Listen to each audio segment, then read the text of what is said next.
একটা সময় দোয়া করলে আল্লাহ রাব্বুল আলামিন বান্দা যা চায় আল্লাহ বান্দাকে তাই দিয়ে দেন। সুবহানাল্লাহ। তবে তার আগে আল্লাহ রাব্বুল আলামিন বলছেন যে নবী আপনি শিখাই দেন সেখানে একটা ছোট্ট তাসবিহ শুধু পাঠ করে। কিভাবে?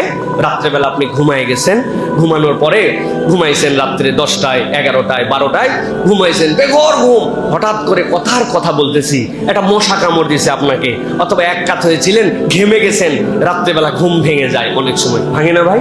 মানুষ পার্শ্ব বদল করে, তবে এদিক দিয়ে ঘেমে গেছে, ফ্যানটা একটু জোরে দেওয়া লাগবে, এসিটা বন্ধ হয়ে গেছে, মশাটা কামড় দিছে, যে কোনো কারণে বান্দা রাত্রেবেলা ঘুম ভেঙে যায়। নবীজি বলছেন যখনই কারো ঘুম ভাঙবে সে যেন এটাকে গনিমত মনে করে। কি করবে?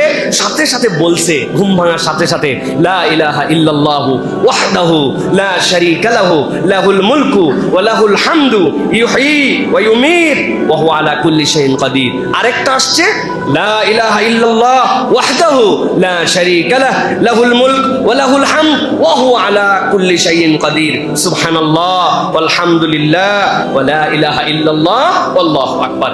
এইটুক নবীজি বলছেন কেউ যদি বলে, বলার পরে তার নিজের মনের যে কামনা আল্লাহর কাছে দিবে, আল্লাহ বান্দার দোয়া কবুল করে নেন।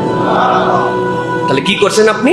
রাত্রে ঘুমাইছিলেন, বিনা কারণে ঘুম ভেঙে গেছে, ঘুম ভাঙার সাথে সাথেই পড়ছেন লা ইলাহা ইল্লাল্লাহ ওয়াহদাহু লা শারীকা লাহু লাহুল মুলকু ওয়া লাহুল হামদু ওয়া হুয়া আলা কুল্লি শাইইন কাদির। সুবহানাল্লাহ আলহামদুলিল্লাহ লা ইলাহা ইল্লাল্লাহ আল্লাহু আকবার। এইটুক পড়ার পরে বলছেন আল্লাহ ব্যবসার অবস্থাটা খারাপ যাচ্ছে, আল্লাহ তুমি একটুখানি ব্যবস্থা করে, ঋণগ্রস্ত হয়ে গেছি, আল্লাহ শরীরটা কেন জানি সারে না, আল্লাহ বাচ্চা কাচ্চা কেন জানি কথা শোনে না, আল্লাহ আল্লাহ কতদিন ভাড়া বাড়িতে আছি, নিয়ত ছিল আল্লাহ নিজের একটা থাকার ঠিকানা হবে, হলো না, আল্লাহ আল্লাহ তুমি একটু যদি আমার জন্য কল্যাণকর হয় দিয়ে দাও। এ বেটা ঘুমাইছিল, আরাম করছে, ওঠার পরে আল্লাহ রাব্বুল আলামিনের কাছে এইটুকু কেবল তাসবিহ করছে, করার পরে নিজের কামনা দিছে। নবীজি বলছেন যা কামনা করবে আল্লাহ রাব্বুল আলামিন বান্দাকে দান করে দিবে।